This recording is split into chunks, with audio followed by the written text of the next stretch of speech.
네, 안녕하십니까. 조정원입니다. 고용노동부 장관님께 질의드리고 마지막에 우리 부총리께 질의드리도록 하겠습니다. 여성의 경력 단절 문제 관련하고 또 이제 가사도우미까지 이어지는 질의입니다. 아시리라고 믿지만 작년에 혹시 우리 대한민국 여성이 경력을 단절하고 소위 경단녀가 된 숫자를 알고 계십니까? 정확하게는 기억이 안 나지만 160만인가 140만. 예, 140만 명입니다. 적은 숫자 아니죠? 네, 많습니다. 네. 적은 숫자가 아닌 140만 명의 경력 단절의 이유의 1등이 뭐라고 생각하십니까? 많은 게 있지만 그 공급 측면에서는 집에서 가사와 육아하고 수요 측면에서는 직장의 차별이라든가 가부장적 조직 문화 많습니다. 네. 맞습니다. 육아와 가사 부담이 가장 압도적인 1등을 차지하고 있습니다. 예. 저는 실은 이 정부에 제안하고 싶은 건 만약에 이 정부가 무슨 성과지표 하나만 잡는다 경제 분야에서 하면 이 140만을 14만으로 줄이면 우리가 얘기하는 출산율, 다들 한 번씩 출산한 여성들입니다. 육아가 있으니까요.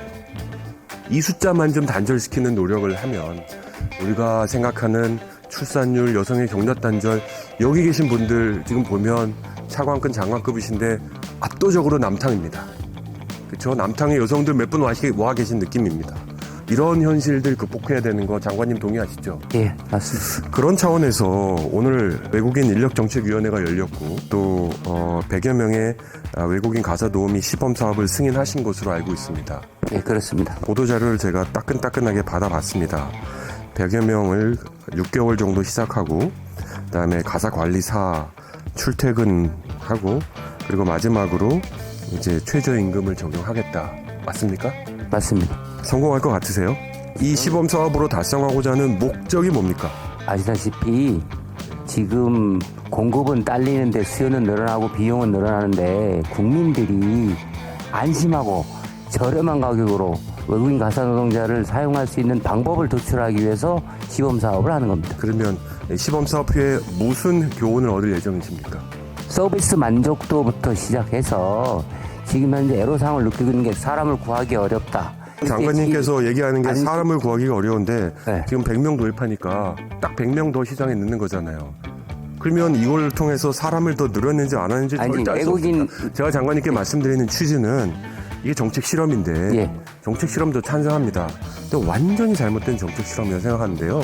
두세 가지만 좀 말씀드리겠습니다. 예. 실은 제가 이거 멈추고 싶었어요. 두세 가지 이유 때문에. 첫째는요. 최저임금입니다. 장관님, 이 가사도우미가 필요한 우리 30대 여성들 중위소득이 얼마인지 아십니까? 부총리한테는 여쭤보지 않겠습니다. 장관님 아셔야 되는 숫자입니다. 30대 여성들의 중위소득이 얼마인지 아십니까? 30대 여성의 중위소득은 뭐 한 3, 40만 원 될.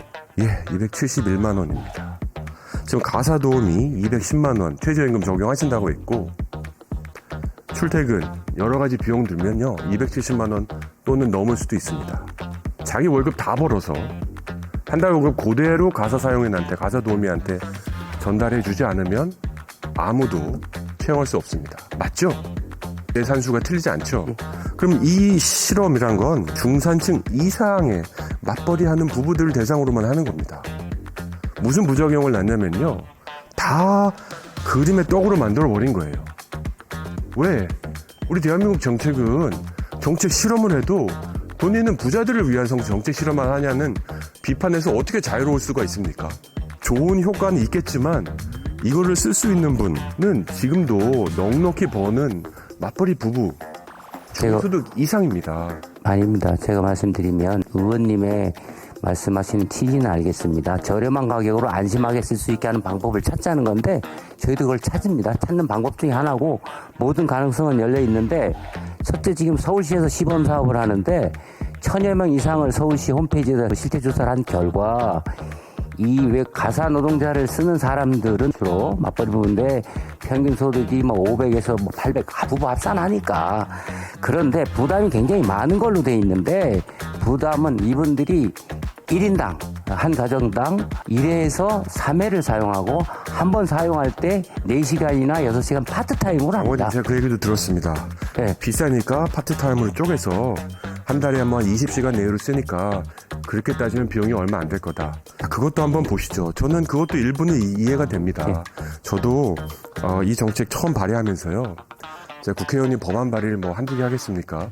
이렇게 많이 찬성과 반대의 메일과 전화를 받아본 경험이 없는 것 같습니다. 그만큼 뜨거운 관심이 있는데 지금 굉장히 차갑게 식어가고 있습니다. 결국 문제는 최저임금이었습니다.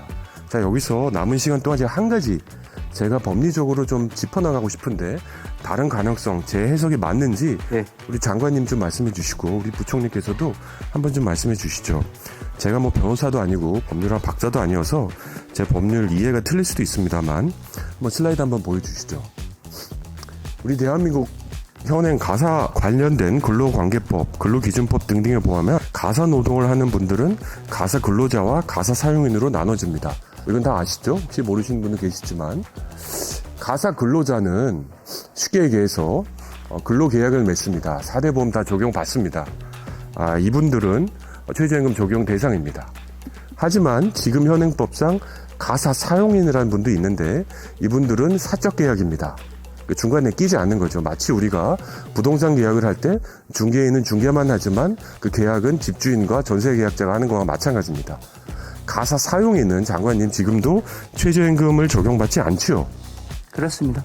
맞죠? 예, 맞습니다. 그러면 이 가사 사용인으로 일하는 사람이 한국인이든 외국인이든 가사 사용인의 조건을 갖추면 최저임금 적용 안 받아도 되지요? 그렇습니다. 자, 그러면 외국인 가사 사용인을 많이 늘리면 그 들어온 외국인 가사 사용인은 최저임금 적용 안 받아도 되지요?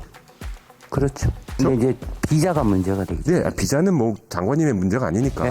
합법적으로 들어올 수 있다면 가사 사용인 외국인이니까 최저임금 줘야 된다 이런 주장은 안 하실 거죠? 그렇습니다. 네, 외국인 가사 사용인은 최저임금 적용 안 받는다. 네. 장관님 발언으로 받아도 됩니까? 가사 사용인은 현재 적용 안 받습니다. 장담컨대 지금 이 방송을 보고 있는 가사 송출 업체들은 박수를 치고 있을 겁니다. 저는 이 루트를 원하고 있다고 생각해요.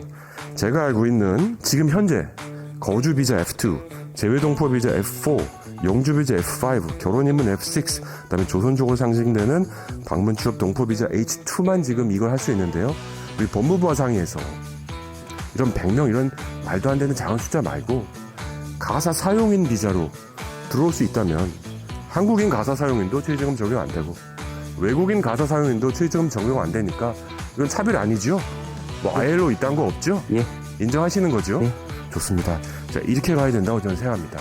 제 해석이 맞죠? 그리고 제가 길거리에서 들었는데 고용노동부에서 고민하는 것 중에 한국에 와서 공부하고 있는 유학생들에게 가사 도우미의 길을 열어주겠다 뭐 이런 고민도 하신다는 게 사실입니까?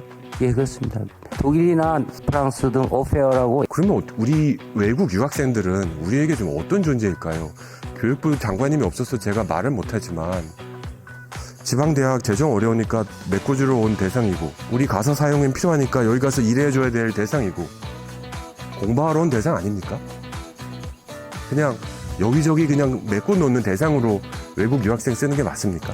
그렇지 않습니다. 지금 학생들도 단기 아르바이트 하고 있고요. 이 오페어는 바로 그런 개념입니다. 그러면 학교 네덜란드나- 중에 아니면은 방학 중에 아니면 졸업하고 뭐 학교 다니면서 할 수 있는 거죠. 그래서 지금 오늘 보도가 났던데 서울시에서 하는 것처럼 그 손주를 돌보는 것들도 사회적 노동으로 해서 할 수 있는 방법도 아니 다양한 가능성을 다. 차라리 그거보단 가사 사용인 비자를 그냥 확 넓혀볼. 그거는 법무부 소관 사항이고요. 우리 외국인들한테 차큰 사고가 와서 일하고 돌아가야 될 사람과 와서 대한민국 국민들 이 투 채널은 매우 좁습니다.